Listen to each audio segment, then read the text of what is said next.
I know. So I had to slip out during meditation. Now I know you see this, and some of you may have noticed the bowl of water. Don't worry, we're not having any baptism or altar call, okay? Just in case your mind started going down that path. But I did want to intrigue you a little bit by saying, what exactly is she doing? Just kind of hang on to that. Home. Home is a place that is within. A home is that place of rest. It is the face of our true self, our essence. And what happens to us, I believe, as we traverse this journey of really our soul unfolding is we sometimes forget that it's our soul that's unfolding. And we think that what is actually happening is what's going on in the landscape of our lives. We think that the landscape of our lives is actually the reality of who we are. And the landscape of our lives is really those circumstances and situations, opportunities and events that are intended to point us back to the place that is within. Our home. True self. Essence. Divine love. So many words that are used to try to describe that which is at the very core of our being. And as we traverse this landscape of our lives, as we traverse this journey that is intended to be our soul unfolding, that are the many experiences we have that sometimes we forget that it is a soul journey, we begin to layer upon ourselves these different ideas of who it is that we are supposed to be. Who it is that we are as we're showing up at any given point in time in our lives. Absolutely valid. We do show up in different ways as we make our way through this journey from birth to the dropping of the body to the rebirth. But we layer upon ourselves these different ideas of what we're supposed to be.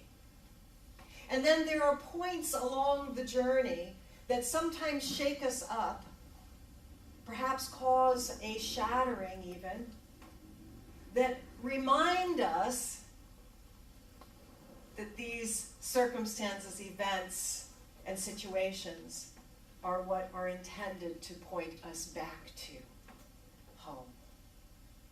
They can be joyous occasions. They don't have to be necessarily catastrophic ones. They can be joyous occasions as well.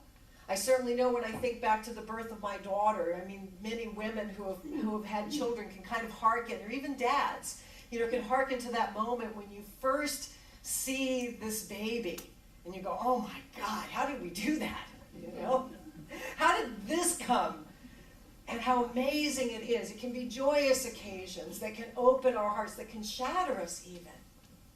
Standing and observing a sunset can shatter us and point us back to the very essence of who we are. And we layer different ideas about who we are as we make this journey. And probably some of the earliest layering we get is about our spiritual persona. Because we get messages from our parents, we get messages from our culture, we get messages about who we are intended to be as acceptable or favored in the sight of God. And one of the ways we get to that is through the sacraments. Certainly baptism is a wonderful sacrament. When I think taught from the unity perspective especially, which is not to say that we're doing something in order to get good, it's that we're already good and we're doing something to acknowledge the goodness of who we are. And if we can have an outward ritual, a symbol of that, because water is cleansing. But we get messages about who we are through our spiritual journey. And I chose the vestment because we can recognize that as something that we've seen in kind of a traditional sort of spiritual journey setting. Right? How many of you have seen one of these, right? Not too many have seen them made for women, though. Usually they're much bigger because they're made for guys. This is part of that journey. We label a spiritual persona and we say, I am, Baptist, or I'm Jewish, or I am, non-denominational Christian, or I'm Lutheran, or I'm Methodist, or I'm this, or I'm that. And it's part of what we layer over our true self, our essence. We're trying to get to it, but it's part of what we lay over it. I know I went through that kind of experience myself in my growing up. And I've mentioned before going to church with my grandmother. That was the big experience for me, was going with my grandmother to church. And she went to Southern Baptist. And it was really an amazing experience for me as a child. Didn't work so well for some other members of my family. I think most everyone in my family has found their way into something different, including a unity person, which is really fascinating to see that there's more than one of us unitics in the family. Anybody here ever raised in unity? No one here raised it. We got one person who was raised in unity. So you know what? Someday I am holding the vision that when we ask that question in a unity ministry, that by like 30 years from now, 20 years from now, almost everyone sitting in the seats will be able to raise their hands, which speaks to this desire to have a burgeoning and a growing family ministry and have kids brought up in this understanding of how we teach it. I didn't get it until I was older. I was older before I got it, before I found my way across the threshold of a unity ministry. The campus of consciousness is how the minister there always referred to it. And what happened for me is that I found this place where I knew was home. All right? So I had dropped this part of that persona a long time before, actually, and was kind of wandering and discovering and trying to figure out what it looked like. And then I come to unity, and I find a message, I hear something that really resonates, vibrates in my heart, my soul, and like at some intuitive level, I'm feeling like, oh yeah, this is it. And I meet these wonderful people, amazing people, and they dress differently than I do. They dress differently, especially the ladies. I notice that they wear all these flowing garments, and they have shawls. So I became a shawl lady. Right? I started collecting shawls because everyone at Unity of Tustin, they were wearing shawls, and they were all different kinds of shawls, and colorful shawls, and velvet shawls, and beaded shawls, and shawls of different colors. And so I became a shawl lady. Another part of the persona that I laid over myself about who I am as a spiritual being. Oh. Yet, while it brought me again closer, it was still another layer of who I am as a spiritual being. Now, in the course of being a shawl lady and taking classes at Unity of Tustin and then going to Unity Village and taking classes there for my own enrichment, there was this call of spirit that said, minister. I thought, had never expected to do that. But after a little bit of conversation, I did say yes to it. And so the shawl came off, and I go to Unity Seminary, and the day comes where I walk across the stage, and I get this. Now I'm a minister. And I love my Unity stole, but it's another layer, another persona that gets put on top of the essence of who I am, the essence of who you are. Now, it may not be minister, but as you relate to, I see your head shaking, you get it, you've been through your own spiritual journey, and each one of these, we take on another layer that is trying to get us back to pointing to that which is true about who we are, home, the essence of our being. And here's the paradox of it. Here's the paradox. That while we are going through the journey and layering on these different ideas of self, it is actually through the layering on of these different ideas that we continue to move through that takes us back to the essence. And that's the paradox of it. Is that actually in order to find home, we have to take the journey and then come to the place where we can begin to remove the layers. So to take off that aspect of even what we call the spiritual persona. Take that off. So that there is this part of us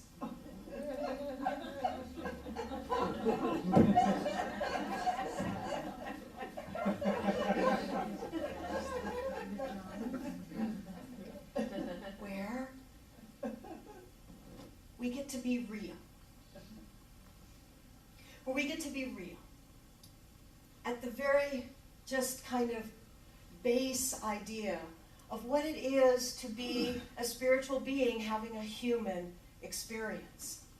There's an amazing poem by Rumi, and I'll just paraphrase for this moment, that says, I am neither Christian nor Jew nor Muslim. And he closes by saying that I have come to the place where I've seen the both, the beloved, the divine, and know that it is simply the human breathing, the human being, the spirit that is breathing this essence of who we are. So I want to be real today.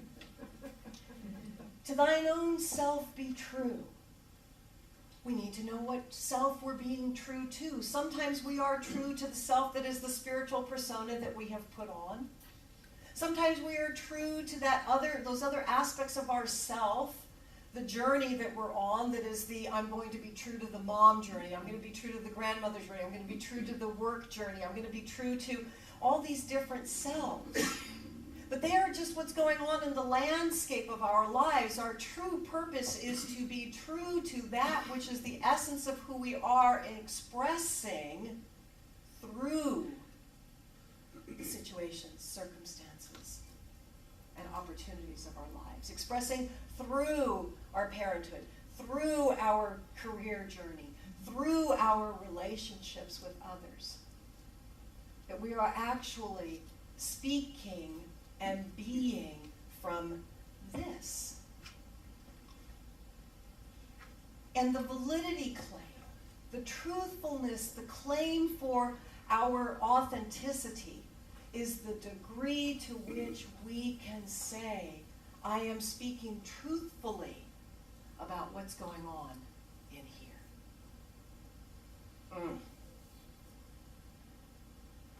Because we all tell variations of it, depending on who we're with. I know I sometimes catch myself when Bella and I might be having a challenging conversation of going into baby talk. You ever do that? Oh, honey. It's okay. I'm sorry. You know, just that's one of the ways that it shows up. We all have kind of our own way of doing it.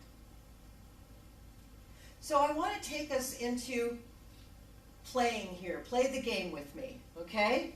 Play the game with me a little bit here. I'm going to start with something really, really safe. Big stuff. World concerns. So think to yourself, is there something that is happening in the landscape of the greater world, greater human story that you are interested in, care about, are concerned or fearful or joyous about? Just kind of bring that to your mind. Is there something out there in that larger landscape? It can be any topic, but it's something that's important to you. Right, you got it? Okay, so turn to the person sitting closest to you, whoever you can find, and just tell them what that is.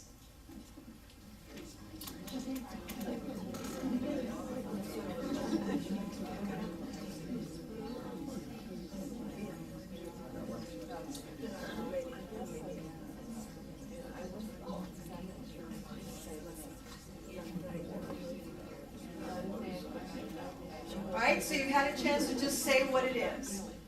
Now I'm going to ask you to go a little deeper. You've told us about it, what it is. So I'm going to ask you now to go just a little bit deeper, and here's the next question. What are you doing about it? And turn and share that, if you're willing, with the person sitting closest to you.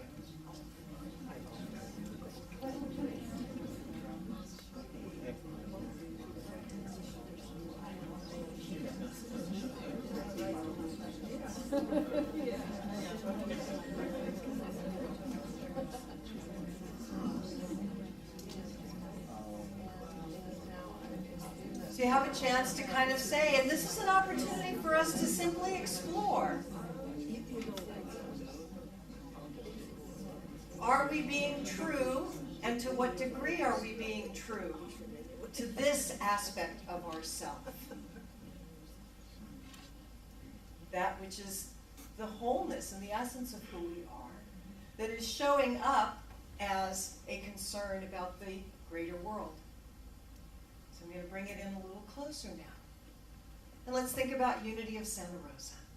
This is an amazing time at Unity of Santa Rosa.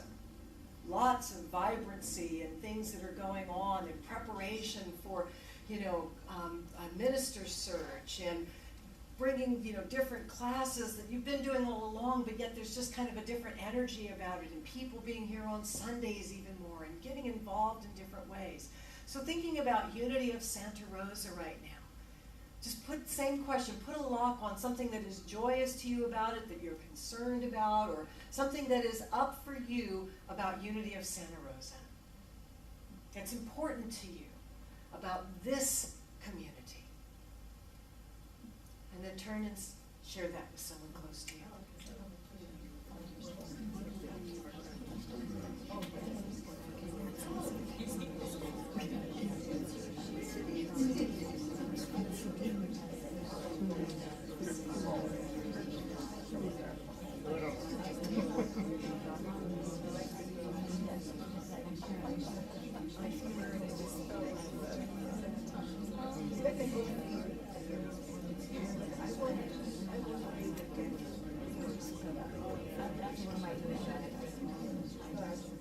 So you feel it. There's an energy in the room. We have a lot of passion and things that we care about with Unity of Santa Rosa. Yeah. So the next question, same as before, to take that a little deeper. You've shared the it, the what, that you care about. So taking it again another layer deeper, touching into the truthfulness of who we are. What are you doing about it? How are you participating or not, as the case may be? And share that with the person closest to you.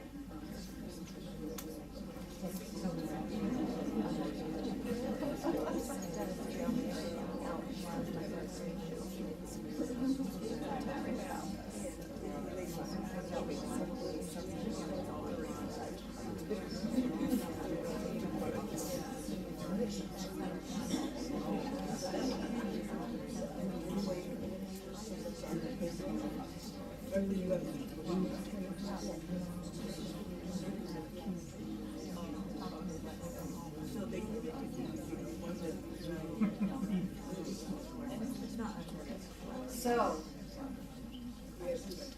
we've taken it from the biggest to the next in, an opportunity to get in touch with what's going on in our own reality, and then gauging to what degree are we able to speak from it in truthfulness.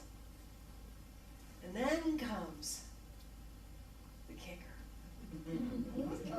Okay. When we talk about, or when I talk about truthfulness and authenticity, I'm talking about that capacity to be truthful and to be honest about what's going on within our own reality, with ourselves, with one another, and with spirit. And then there comes that point, that place,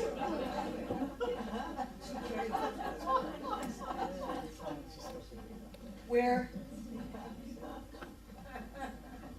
and I'm used to doing this with a mirror, so you'll have to hang in there a little bit with me.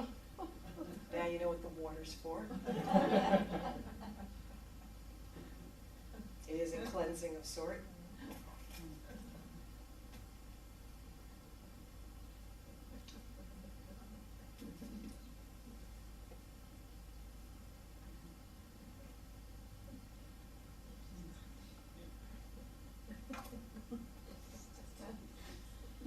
We're willing to show our true self.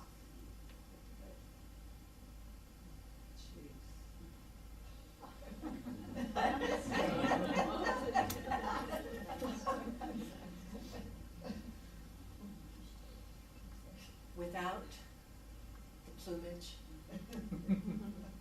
without the layers. So let me share a story with you. I was dating someone at one point in time, and we broke up. And in that period of time that we were broken up, we both actually started seeing other people, including he started seeing another gal. And then through a series of conversations and things, our paths intersected again. So if any of you ever had to deal with an ex, in some way, shape, or form, it might have even been as a teenager, but there's been an ex along the way, an ex something, okay? An ex along the way. And it happened that this ex of his is in the same circle that we run in, so there's proximity there. And I had some jealousy and some things going on about this particular individual that he had been seeing as our path came back together, and we're seeing one another. And I've been working through it and kind of breathing into it and doing all of the spiritual stuff and, all of the forgiveness work and, all of the digging and looking at my shadow. In order to show up the way I really wanted to show up, which was in the essence of my being, to show up from the place and have that shine through. And one of the things that I know about this unfolding soul journey, upon which we layer these different ideas of who we are, that the situations, circumstances, and scenarios of our lives present the opportunities for us to touch back into the soul that is truly what is seeking to express itself. We had agreed that we were jointly, he and I, going to go pick her up because she was in the local area having attended a 30-day silent retreat. And the two of us were going to go pick her up, and we were going to go have lunch together. And this is now my first face-to-face meeting with her. Well, he got the dates mixed up. And it turned out that it was a day sooner that we were supposed to do this, and he was unable to do so because he was booked in meetings. Now, because it was a day earlier than I was expecting us to go meet her, this particular day I was in all of my casual gloriness. With the kind of, kick around the house clothes, hair pulled back, no makeup. And she's stranded. So I said, you know what? I will go get her. And I get to where she is waiting. She's coming off of a 30-day silent retreat. Have any of you ever done a 30-day silent retreat? I see a lot of heads. Some of you have even done you've done one, so you know. Boy, you talk about being layers peeled off and coming to the very core of your being. She is also completely without plumage. Her hair pulled back, And we meet one another in that space of essence. Had we gone the day that we were supposed to go, I guarantee you I'd have shown up in all of my glamorousness. Because golly gee, don't you know, we need to establish who's the princess here. Maybe the queen. But as it worked out, the place that we got to show up from was the wholeness and the gloriness and the goddessness, the godliness of who each of us were, as we then went and had lunch, shared a little bit about him, but actually not very much. Because what we found is that there were quite a bit of things that we had independently in common other than him. And had a delightful afternoon. We spent hours together. And then I took her to where it was that she wanted to go. But in that conversation, we were able to speak authentically and truthfully about our own experience of meeting one another. The apprehension, the concern, the jockeying, and by the time the day was over, to the love. Spiritual love, human, one person to another love. So I want to take you deeper now. What is it about you? Something that either you are joyous about or that you are concerned about, that is happening in your own reality, maybe even your reaction to this service. Whatever it may be, I just want you to get a lock on that. Breathe into that. What's going on in your own interior right now?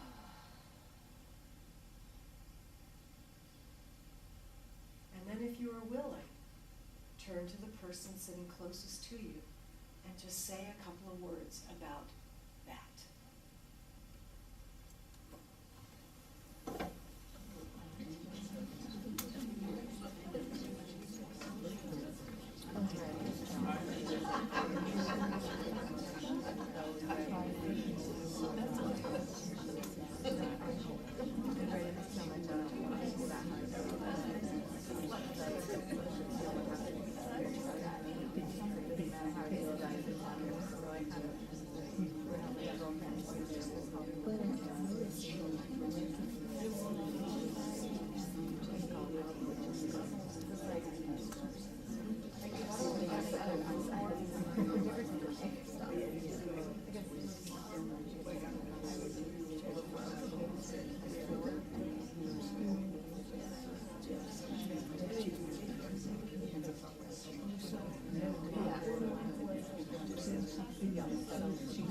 And as you finish up your sentence,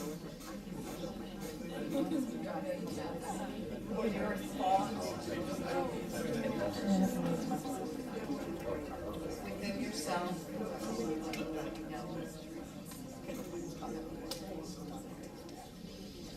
just invite you now to take a nice deep breath and breathe into the beauty of the energy of what is here right now. I get to see it because I'm looking out at all of you. But I invite you now to turn around and just look at people. Just scan, let your eyes scan this sanctuary, this amazing spiritual center. Right? Wave to one another. Yeah. Say hi. You know? Because what I think we all discover, at least for ourselves, is that when we connect with other people at this level, that this is the juiciness. This is the place where spirit shows up in its fullest. And that, to me, is part of the joy of our unity teachings, is that we encourage us to explore. We encourage us to go deep within our own heart center. To do the kinds of practices, forgiveness that we do, the shadow work that we do, the meditation that we do, to see what's going on in this inner landscape so that we can, in the right and perfect time, when the opportunity presents itself, speak from the wholeness of who you are. To be real. So that Rumi poem,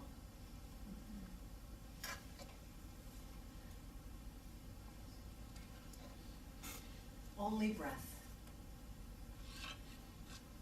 Not Christian or Jew or Muslim. Not Hindu, Buddhist, Sufi, or Zen. Not any religion. Not any religion or cultural system. I am not from the East or the West. Not out of the ocean or up from the ground. Not natural or ethereal. Not composed of elements at all. I do not exist. I am not an entity in this world or the next. Did not descend from Adam and Eve or any origin story. My place is placeless, a trace of the traceless, neither body or soul. I belong to the beloved, have seen the two worlds as one, that one call to and know, first, last, outer, inner, only that breath, breathing human being. Only breath. And it is my wish for you that as you step through the situations, and circumstances, and scenarios in the landscape of your life, that as you come back to your breath, you remember that that is who and what you are, and you speak to it from there, whether it is about yourself, about the spiritual community,